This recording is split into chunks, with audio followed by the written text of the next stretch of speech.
Hello students, let's continue our introduction of yoga lesson. Now here 1.3 is relation between food and behavior. What is the relation between food and behavior? Now here you see they are interdependent. Food and behavior are interdependent as per its nature. Food is of three kinds: sattvic, rajasic and tamasic. So here it is said that as we eat so we have mind. जैसा हम खाते हैं वैसा हम सोचते हैं. So as the mind so is the behavior. Money earned with perseverance and purity of intention has a great impact on mind. So there are three kinds of food are mentioned in the Bhagavad Gita and the essence of Shastra, like Sattvic, Rajasic and Tamasic. Now food promoting longevity, power of mind, health, comfort and pleasure are delectable, oily, firm and appetizing, appeal to men of sattvic temperament.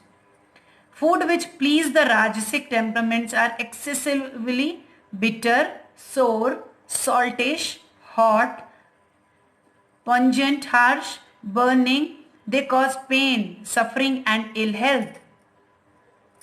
And the food dear to a tamasic temperament is ill-cooked, tasteless, smelling, decayed, refused and impure.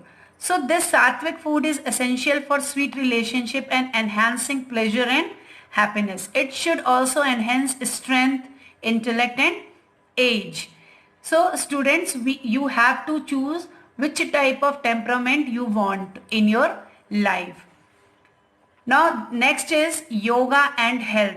How yoga and health been compare with it. Now body is the prime means of executing duty. Body is essential for performing duty and religion. So everyone wants to be happy in the world. Body and mind should be healthy for being happy. तो खुश रहने के लिए दिमाग और शरीर हमारा दोनों से स्वस्थ रहना चाहिए, तभी तो हम खुश रहेंगे.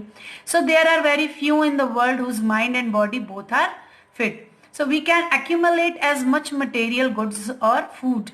If our mind and body are not ready to use them, then all this has no meaning. One cannot procure happiness through status, fame, power and money.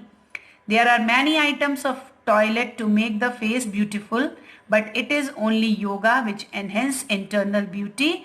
That is, it make mind beautiful. So yoga tells the way to keep mind and body healthy. Now farmers, laborers, porters, rickshaw pullers and pedestrians have their exercise in a natural way.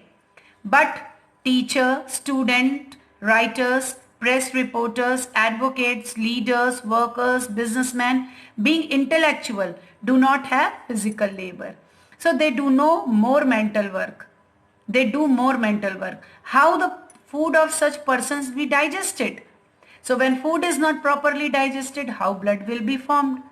The improper digestion of food result in many diseases. So the digestive system, blood circulation, nervous system, excretion, breathing, heart, liver, kidney, etc. are affected of a person who constantly remain under tension. So on one hand, yoga makes the body parts flexible and compensates exercise resulting in good digestion.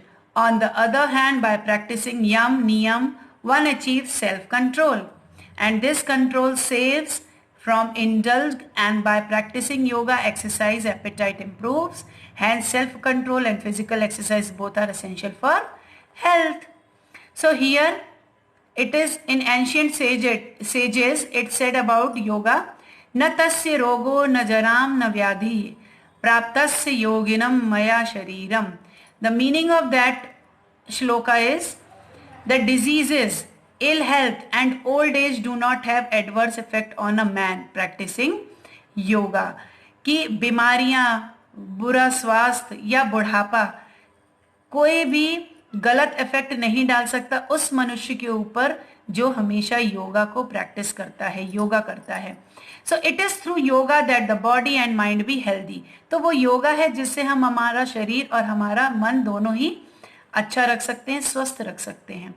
Through healthy mind and body, one can be able to enjoy materials good and thus be able to make life happy and prosperous. तो healthy mind और healthy body से कोई भी व्यक्ति enjoy कर सकता है जो भी बाहरी दुनिया के जितने भी सुख हैं उन्हें, और वो अपनी लाइफ को हैप्पी और प्रॉस्परस उन्नत बना सकता है. Now say there is a complete message here. It is written by Swami Kuvalayananda that there is a complete message of yoga for the humanity. Yoga has a message for human body. So it has a message also for human mind and human spirit. Hence, will the enlightened and worthy youths come forward to spread its message not only in India but also among the people residing in various parts of the world. So here the Swami Kuvalyanand said that कि this yoga is for humanity, ये मानवता के लिए है. तो योगा एक ऐसा message है ह्यूमन बॉडी के लिए, और इस मैसेज को स्प्रेड करने के लिए यहाँ पर यूथ को, जो हमारे देश का यूथ है, उसको आगे आने के लिए कहा जा रहा है कि वो इस मैसेज को स्प्रेड करे. सिर्फ इंडिया में ही नहीं बल्कि वर्ल्ड के सभी जगह पर जहाँ पर इस योगा से लोग एनलाइटेंड हो सके, अपने जीवन को रोशनी दे सकें. So students, here we completed our lesson Number 1, introduction of yoga. In next video, I explain you the questionnaire. So your homework is to read the lesson and understood it. Thank you.